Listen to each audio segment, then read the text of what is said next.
Tory Foreign Secretary James Cleverly is no stranger to falsehood. He was once described as the Tories' go-to Egypt when they need someone to tweet absolute nonsense or defend the indefensible. As Vice Chair of the Conservative Party, he told an untruth that Labour intended to increase taxes for the majority of people. He said a Labour claim that Tory plans would take free school meals from 1 million children was false. It wasn't. He attacked Labour for a party political broadcast that used actors right after the Tories did the same in an abortive campaign to whitewash universal credit. He reneged on a promise of an independent inquiry into Islamophobia and then revealed that he didn't even know what it was. He lied that William Wilberforce, the MP responsible for the 1833 Slavery Abolition Act, was a Tory MP from Yorkshire and an example of a Conservative having a positive impact on society. In fact, Wilberforce was an independent MP. He tried to claim that Labour would have failed to handle the COVID-19 crisis as well as the Conservatives by suggesting a comparison between Westminster and the Labour-run Welsh Government that was actually doing very well, as experts lined up to explain. He tweeted a completely misleading image of the Labour Live event to try to portray it as a poorly attended failure when it was in fact a massively attended success. And he has a shady history himself. He billed taxpayers £14,400 for his rent, despite being a landlord himself, letting out a house just 7 miles from Westminster. In this clip, he's defending Boris Johnson and Nadhim Zahawi, but look at his eyes and listen to what he's saying, and you might start to get the feeling he's not being entirely honest with us. Let's find out more. Like and subscribe.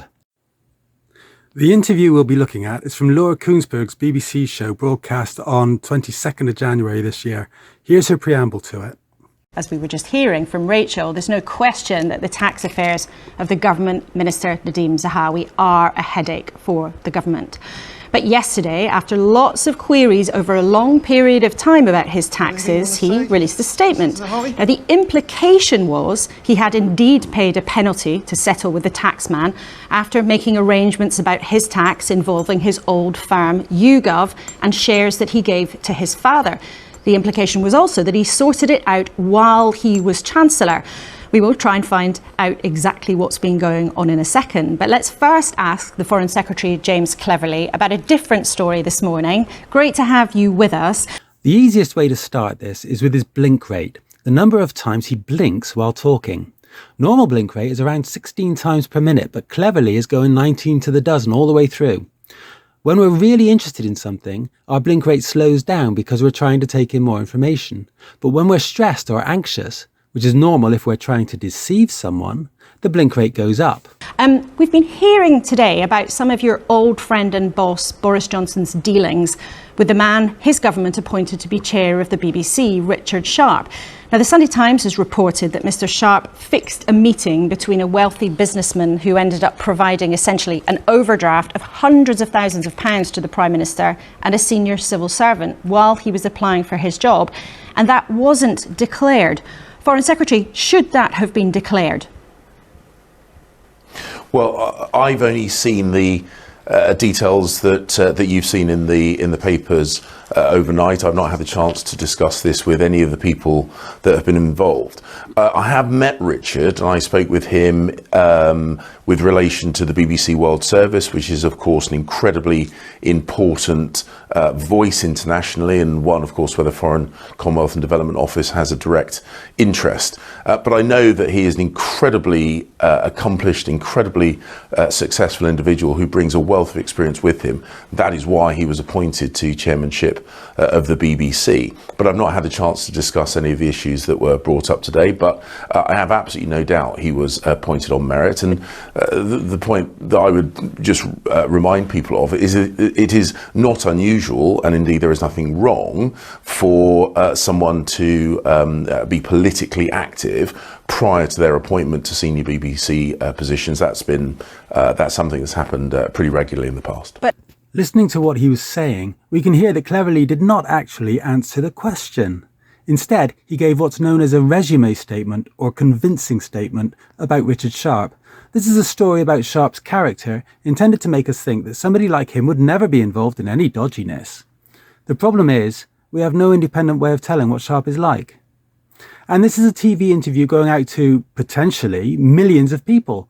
Cleverly should have been talking about what Sharp was known to have done, whether it prejudiced his application to become BBC chairman, and whether this could mean that he had been corruptly appointed. Instead, he said he had not had a chance to discuss the issues, but had absolutely no doubt that Sharp was appointed on merit. How does he know this if he hasn't had the chance to get the facts? And why did he agree to be interviewed about it if he doesn't know anything about the subject? One aspect I haven't touched on is repetition. In the interview, Cleverly repeats his assertions about Sharp's good character twice before Koonsberg changes the subject. This is time wasting, filling the interview with non-information in an attempt to get out of having to say anything substantial. Moving on to discuss Nadhim Zahawi, we get all the signs we've seen already, plus more. So Cleverly doesn't answer the question put to him. He provides another resume statement, this time about Zahawi, and he's blinking like he's trying to call for help in Morse code. He's also making what's known as non-answer statements. These are a simple way to buy time while he was thinking of a safe way to answer the question being put to him, by saying things like, "I'm glad you asked. That's a very good question." And, you'll hear him say, several times in the next few seconds. But we just heard there Foreign Secretary Ian Duncan-Smith say it would be better if your colleague Nadhim Zahawi just got everything out in the open. So in the spirit of getting everything out in the open, can you confirm to our viewers this morning that he has paid a penalty to the taxman?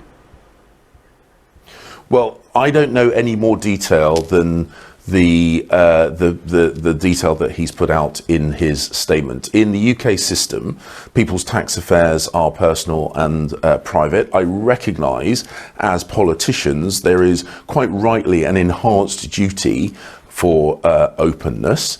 I think Ian makes a very, very firm point that actually sometimes it is, or typically it is best to say everything that you are going to say up front. But I do think the point we should remember is that the tax requirement that fell on Nadeem was as a direct result of him being a very successful entrepreneur who built a business from nothing that went on to employ hundreds, I think possibly even thousands of people.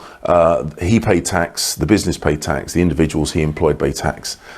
So he has been a real contributor, direct contributor to the British economy. But of course, he will realise that having conversations like this are far from what he would. But Foreign Secretary, It gets so bad in the end that Koonsberg loses her patience altogether and takes a shot or three at Cleverly for failing to turn up for an important interview with any useful information.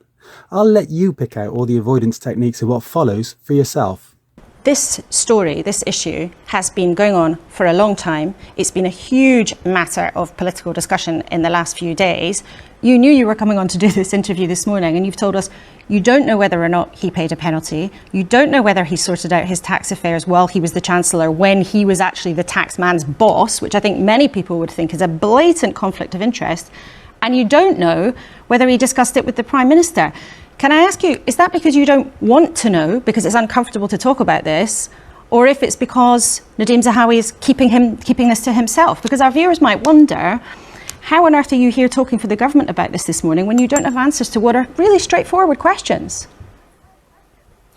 Well, because Laura, I spent the whole of last week in the United States of America and in Canada, having on Monday just made a statement about the execution of a British dual national by the brutal Iranian regime. I arrived back in the UK early on Friday morning on an overnight flight, before then going on to engage with my constituents through Friday, and having a bit of a rest and doing some shopping on Saturday. So my week has been focused on the UK support for the people of Ukraine, the UK support for British nationals overseas, and trying to ensure that I deliver on my function, which is to be the face and voice watching this of morning the UK that being Foreign overseas. Secretary is a very busy job, and those are all important issues that you've raised there, apart from maybe doing your shopping. But I'm sure your family was glad that you managed to squeeze that in. But this has been a serious matter of political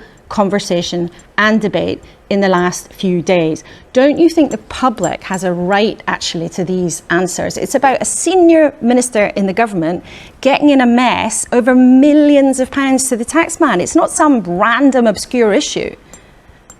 No. And as I said, I recognise that we have an enhanced duty of transparency when we are in elected office, and that is right, and that is proper.